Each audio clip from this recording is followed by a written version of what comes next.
Muito interessante, um excelente desafio para a universidade, porque nós estamos numa universidade e parece-me que qual é o papel do conhecimento e na valorização do património, do património recente e do património mais antigo, e parece-me, sim, sem isso, e a Águeda tem esse património, não é? E a Águeda tem essa história. Então passaria ao professor Henrique Caiate, conhecido de todos nós também, designer, ilustrador, professor convidado da Universidade de Aveiro, foi o fundador e autor do design do público até 2000, foi coautor do sistema de sinalética e comunicação da Expo, design dos pavilhões de Portugal nas exposições da Expo 98, da Hannover 2000, de Aichi 2005 no Japão, e comissário de várias exposições, autor de várias revistas de referência e presidente, até há bem pouco tempo, do Centro Português de Design. Portanto, muito obrigado. Boa tarde. Tá. Queria dizer à Regi que deixei ali o meu microfone, vim para aqui falar. Muito obrigado pelo convite. É sempre uma honra, como designer, estar num fórum que é partilhado por outros especialistas e por um público diversificado, porque é a oportunidade de tentar expor as dúvidas que nós temos como designers, que eu tenho como designer e como professor. São as dúvidas que eu também exponho aos meus alunos, de alguma forma. Longe de ter certezas, acho que cada vez mais caminhamos pela identificação da dúvida e pela tentativa de ultrapassar essa dúvida com respostas que vamos encontrando em fóruns como este e em reflexões teóricas que vamos testemunhando. Os designers estão muito habituados a tratar da dimensão oculta da comunicação. Não falo de dimensão oculta no sentido do tarô, nem de ler numa bola de cristal, mas da dimensão oculta que está presente em toda a comunicação. Há um autor de referência chamado Hall, que já editou há muito tempo, está traduzido para Portugal, que caracteriza muito bem esta ideia, a ideia de que nós temos uma cápsula invisível à volta do nosso corpo e que nós nos manifestamos e nos cruzamos com as outras pessoas dessa forma. Quando falamos à distância e cumprimentamos alguém, por causa de uma razão mais formal, quando apertamos a mão a alguém, quando abraçamos, quando beijamos, etc. É uma cápsula que, de resto, nós encontramos nos objetos, encontramos nas letras, quando construímos uma palavra. Cada letra tem uma personalidade, tem um território próprio. Como a arquitetura tem o seu território, como a filosofia tem o seu território, como a medicina tem o seu território. E, portanto, o designer tenta situar-se aqui e tem que cada vez mais refletir sobre o seu papel, que tende a ser cada vez mais estratégico. Não entender o designer como um decorador de conteúdos, sejam eles quais forem, desde desenhar uma cadeira, um site, um cartaz, uma sinalética, mas sim alguém que tem que ter capacidade e aparato teórico e prático, naturalmente, para poder interagir do ponto de vista estratégico e para poder refletir. Eu sou filho de arquiteto, sou designer, ninguém é perfeito, e, portanto, enfim, e tenho, na minha vida de mais de 35 anos de atividade profissional, felizmente, tenho trabalhado muito com arquitetos e tenho aprendido muito com os arquitetos. Sobretudo, tenho interagido com arquitetos que percebem que os limites, as fronteiras das nossas respectivas disciplinas são cada vez mais mutantes, se interpenetram, como se fossem manchas de óleo que se interpenetram. Porque se há uns anos, há umas décadas, o design tinha fronteiras muito bem definidas, a arquitetura tinha fronteiras muito bem definidas, embora tivesse havido arquitetos que, de uma forma muito inteligente, tivessem tentado explorar outros territórios e tivessem entrado, e bem, na minha opinião, em territórios, inclusive, do design. Lembro-me de um arquiteto que eu gosto muito, tive o orgulho de poder co-comissariar uma exposição sobre ele, que é o arquiteto Cassiano Branco, um expoente do modernismo, e que, num caso exemplar, que é o edifício do Éden, em Lisboa, ele não se limitou a resolver um programa e a desenhar um edifício que era, do ponto de vista construtivo, revolucionário para a época, como ele avançou no domínio do design e desenhou as cadeiras, desenhou a sinalética, desenhou o gabinete médico, desenhou os objetos todos, um por um. E isso é extraordinário, é um trabalho de altíssima qualidade, que mostra que se alguém tem esta esta formação renascentista, vamos chamar-lhe assim, de trabalhar em ateliê, de ter um conjunto de especialistas que desenvolvem um trabalho, isso é perfeitamente possível. Infelizmente, os tempos que nós estamos a viver, não apenas em Portugal, têm-nos empurrado para uma outra lógica. Os ateliês têm tendência para diminuir ou para fechar. Nós temos cada vez mais tendência para trabalhar em hubs, em plataformas, em redes, umas formais, outras informais, com alguém que trabalha ao pé de nós, no outro lado da mesa ou do outro lado do mundo. Trabalhamos round the clock, tirando partido dos fusos horários, em que o projeto é dividido por 3 para que ele avance 3 vezes mais rápido, normalmente 3 vezes mais mal pago. E, portanto, este é o mundo em que estamos a viver e não vale a pena, como diz o ditado, estar a chorar sobre leite derramado. E a experiência dos mais velhos, e a experiência que eu, entretanto, captei, e aquilo que eu aprendi com os mais jovens, com os meus alunos, e com os meus filhos, e com as novas gerações, aconselham a que sejamos, por um lado, revolucionários, resistentes, resilientes, mas, por outro lado, prudentes, no sentido de não dar passos que venham a comprometer as gerações vindouras. Eu começo a sentir, do ponto de vista geracional, um peso que é absolutamente insuportável de pertencer a uma geração que contribuiu para retirar futuro às gerações mais novas. Obviamente não fui eu, mas eu pertenço, integro essa geração. Alguém que teve a possibilidade de sonhar e de fazer e que hoje vê com um enorme pavor que a crise mundial está a atacar o sonho dos mais jovens. E, portanto, é o meu dever cívico, é o meu dever de cidadão, procurar transmitir as reflexões, as angústias, os erros e tentar construir convosco soluções. E o espaço público e a relação com o ambiente são espaços particularmente sensíveis. Primeiro, porque a proteção do ambiente a todos os seus níveis chegou tarde demais à agenda política internacional.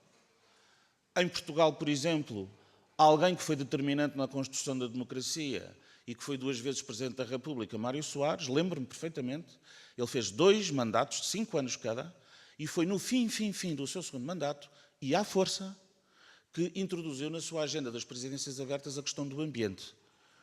Foi visitar boas experiências, foi visitar sítios que tinham sido vítimas de grandes agressões climáticas, ambientais, poluição, etc. Mas foi com grande resistência que, no plano político, ele aceitou esta questão. Depois, a Expo ajudou a tentar sedimentar esta ideia de que os oceanos, o mar, são o último património da humanidade e que uma poluição feita aqui na costa portuguesa muito rapidamente vai parar à costa de Macau, ou vai parar à costa do Japão, e vice-versa, e, portanto, que nós teríamos que ter um exercício redobrado de preocupação.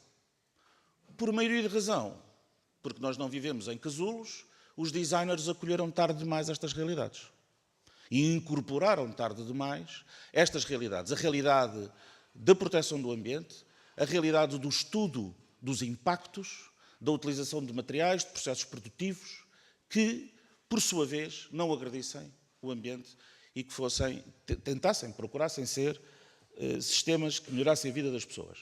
E, portanto, não se trata de construir determinados sistemas que, numa lógica primária, vão objetivamente auxiliar as pessoas, uma sinalética numa cidade, por exemplo, mas de escolher materiais e ter a possibilidade de investigar sobre materiais que possam ser reciclados e recicláveis. Hoje há bases de dados, há de resto uma base de dados em Itália fantástica, já foi partilhada com uma entidade portuguesa, mas depois houve novamente uma separação, que tem uma base de dados de materiais reciclados e recicláveis, com as fichas técnicas, possibilidades de utilização, experiências e exemplos de outras formas de utilização. E os designers têm cada vez mais convencer-se disto.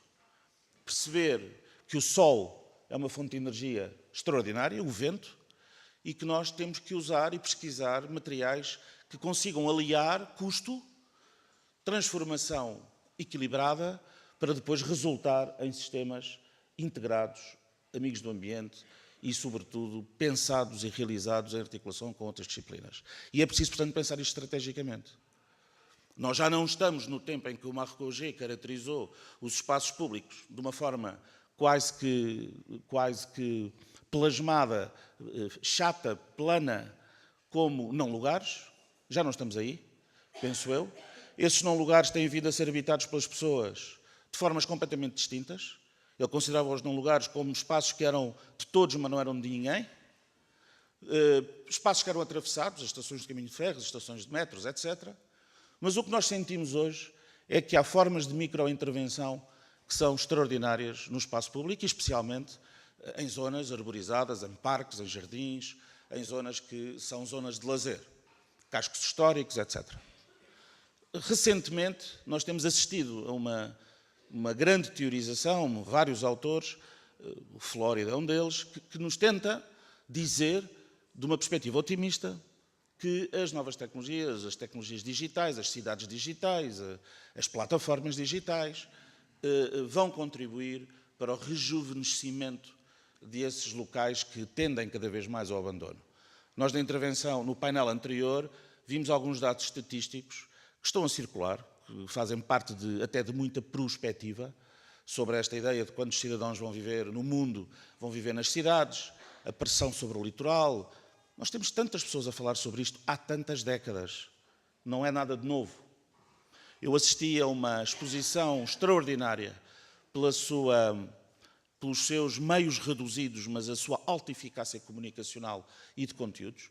Uma exposição dirigida pelo Paulo Virílio, que esteve patente em Paris. Eu tenho imensa pena que essa exposição não tenha vindo ainda a Portugal.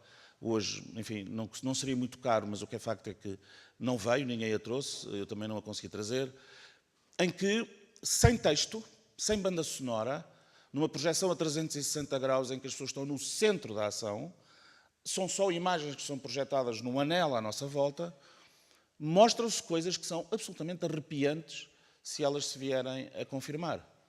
Uma delas é que a subida do nível médio da água do mar vai submergir cidades no mundo, e quando nós fazemos uma análise mais fina, fazemos um zoom à frente sobre essa lógica, vamos perceber que essas cidades são sempre, quase a 100% cidades do mundo dito subdesenvolvido, mundo que tem graves problemas de sustentabilidade, em que as pessoas passam fome, em que há graves conflitos e que são zonas pobres do mundo.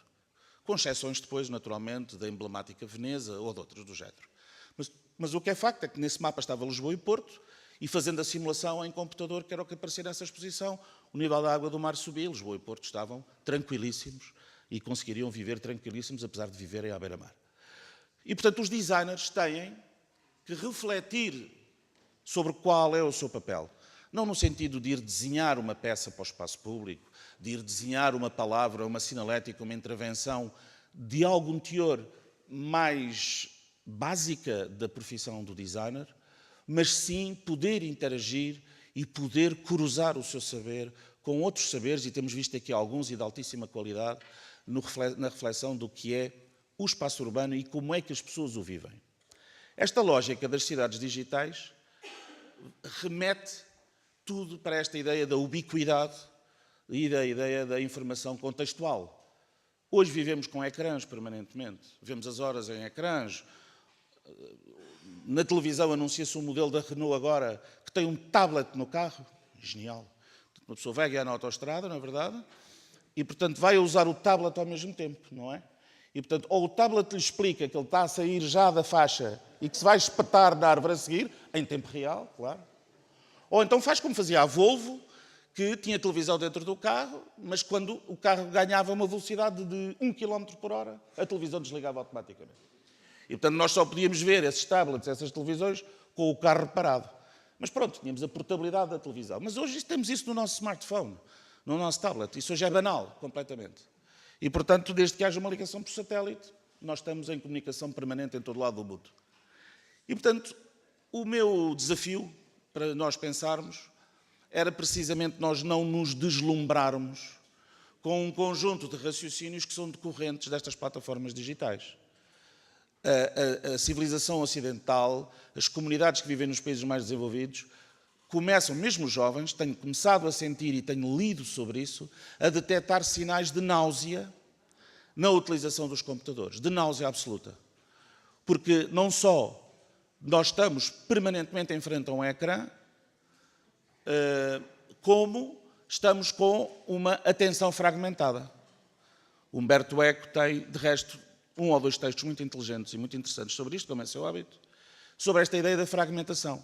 Não apenas fragmentação enquanto receptores da informação, mas nós próprios somos agentes dessa fragmentação. E, portanto, fazemos várias coisas ao mesmo tempo, e os jovens, e vocês, muitos dos que estão aqui nesta sala, já são esses jovens, conseguem fazer, sob esse ponto de vista, um conjunto de tarefas. Vocês são uma geração multitask. Já não são os teenagers, são os screenagers. E, portanto, conseguem estar num chat, estar a fazer o trabalho, estar na internet, estar a ouvir música, estar a fazer um download pirata, vimos ali, peço desculpa, não sou da polícia. E, portanto, os designers têm, precisamente porque são cada vez mais transversais a um conjunto de atividades e de ações, saíram de um acantonamento que a Revolução Industrial tinha, de alguma forma, colocado lá os designers, mas os arquitetos também saíram, curiosamente. Curiosamente, os engenheiros também, os artistas plásticos. Nós hoje temos uma enorme dificuldade em caracterizar como um site específico, uma intervenção, uma instalação, uma pintura, um desenho, video art. Hoje temos uma enorme dificuldade em catalogar. As agências que estudam as tendências da sociedade e que trabalham para as agências de publicidade e que têm que lhes dar números sobre quem é que vai comprar o quê, andam hoje a comprimidos. Não conseguem atinar com a conversa. Porque antigamente a coisa era simples. Tínhamos uma classe ABC, a A dividia-se, a B dividia-se em 1, 2, 3 e a C também. Portanto, era fácil. Eu tinha um BMW, tinha os meus filhos numa escola cara, logo eu vou comprar roupa de marca, beber whisky e ir à ópera. Era o raciocínio que existia antes. Só que hoje as coisas não são assim. Hoje, se calhar, quem tem o carro caro pertence à máfia russa. Não chegou lá de outra maneira, digo eu, que as coisas estão caras, apesar de tudo. Tem os miúdos numa escola cara, por uma questão social, para dizer aos amigos num jantar, os meus filhos estão numa escola cara, e, portanto, mas não irão seguramente à ópera, porque eles amam seca, e, portanto, têm depois um determinado tipo de hábitos de consumo que não se quadram com esse paradigma. E eu estive numa conferência no Centro Cultural de Belém sobre isto. Eu era o estrangeiro naquela conferência, porque a conferência era todos especialistas dessa matéria. Eu nunca, na minha vida, já participei em centenas de conferências, nunca vi um pânico de tal forma instalado de não conseguir ler a sociedade em que estamos a viver, porque os dados são completamente contraditórios. Completamente contraditórios. Dentro desta sala, nós temos, em princípio, tantos modelos culturais, comportamentais, sociais, quanto as pessoas que estão aqui dentro. E é para isto que nós temos que olhar, é para isto que temos que pensar e não ter a arrogância, que nós somos pessoas que conseguimos desenhar sistemas, dispositivos universais, que desenhando uma vez e testando, nós estamos a conseguir resolver para a massa. Falso. A Expo deu-me lições de humildade, sob esse ponto de vista, lições de humildade brutais. Pessoas que têm um mapa à frente, tudo, nós torrámos horas para desenhar aquilo, na sinalética e na comunicação do espaço público, e as pessoas entravam, viravam o mapa do avesso, com o texto ao contrário, e o marido, máquina fotográfica, virava-se para a mulher e dizia: estás a ver, Odete? Com os filhos. Estás a ver, Odete?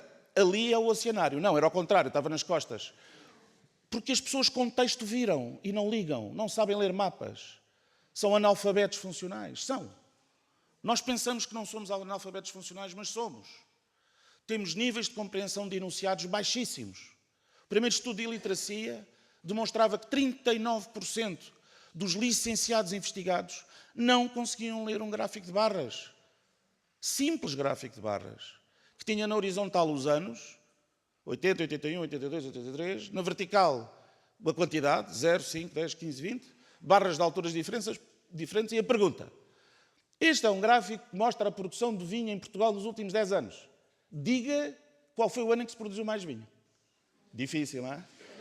Para licenciados, 39% não soube ler isto. Isto é muito, muito, muito preocupante. As pessoas não sabem ler os horários dos comboios, não sabem ler as instruções médicas das bulas que vêm nos medicamentos e, portanto, nós estamos à espera que com um smartphone na mão ou um tablet entramos num parque e vamos começar a ter a informação toda a chegar, que aqui está uma palmeira, e ali está uma rosa, e ali está não sei quanto. Uau! Ninguém vai para um jardim fazer isto. Como durante muito tempo se apostou na ideia de que os designers iam desenhar quiosques multimédia, sempre com o desenho, enfim, estilo não design, mas design, que é uma coisa que vai entre o 9 e o 11, novine, design, onzine, e a malta desenhava uns quiosques para os museus, para os parques públicos, para a rua, uns interfaces maravilhosos em que tocávamos e aquilo era extraordinário, tínhamos um rato, uma trackball, que era para ninguém roubar o rato, porque ainda não havia o esquema dos ecrãs táteis como agora, e a malta chegava lá, carregava naquilo, via que funcionava e marchava. E o cidadão que vinha a seguir tinha que esperar que aquilo fizesse o reboot para depois voltar a fazer o mesmo gesto e ia-se embora outra vez. Portanto, eu acho que já passámos por alguns mitos num espaço de tempo tão curto. Nós temos computadores em cima da nossa mesa para trabalhar, independentemente da história passada, desde 1990, 89. Estamos em 2013. Isto é zero na história da humanidade. A internet menos ainda, zero. Telemóveis menos ainda. Isto não vale nada sob esse ponto de vista. Vale tudo e não vale nada. E, portanto, qual é o esforço? O esforço é falar com aqueles que produzem, pensam, concebem para uma lógica muito mais perene, os arquitetos, os engenheiros, os especialistas, até na história da cultura, das humanidades, do conhecimento, e os designers que são, por definição, projetistas do efêmero. Projetistas do efêmero. É raro o desenho de um designer que hoje, seja numa cadeira, seja num site, seja num logotipo, seja numa marca, seja no que for, dure mais do que uns anos. E o designer tem que perceber isso, e tem que ser humilde, e tem que perceber que a seguir aí virá um colega mais velho, mais novo, não importa, melhor, assim, pior, que vai desenhar uma alternativa. E essas alternativas, umas vezes são melhores, outras vezes são piores. Está em cima. Eu vim com o relógio. E, portanto, o apelo é para que, em primeiro lugar, não olhem para o design como uma disciplina que esteja parada, ou que também seja tudo, nem tanto ao mar, nem tanto à terra, como se costuma dizer. Hoje tudo é design. Food design, sound design, stage design, sex design, tudo é design. Temos outdoors das estradas a dizer comprem este carro porque tem muito design. Eu nunca ouvi dizer isto de uma casa nem do Alvarcisa. Comprem este edifício porque tem muita arquitetura. Não brinquem. Não, quer dizer... Portanto, vamos entender e separar o trigo do joio, como se costuma dizer em português corrente. E perceber que sempre que chamarem designers, e há muitos professores universitários de design neste país, na Universidade de Aveiro temos uma mão cheia deles, no Porto, em Lisboa, em todo lado, no estrangeiro, chamá-los para estar à volta da mesa e para pensar estrategicamente também o espaço público. Muito obrigado.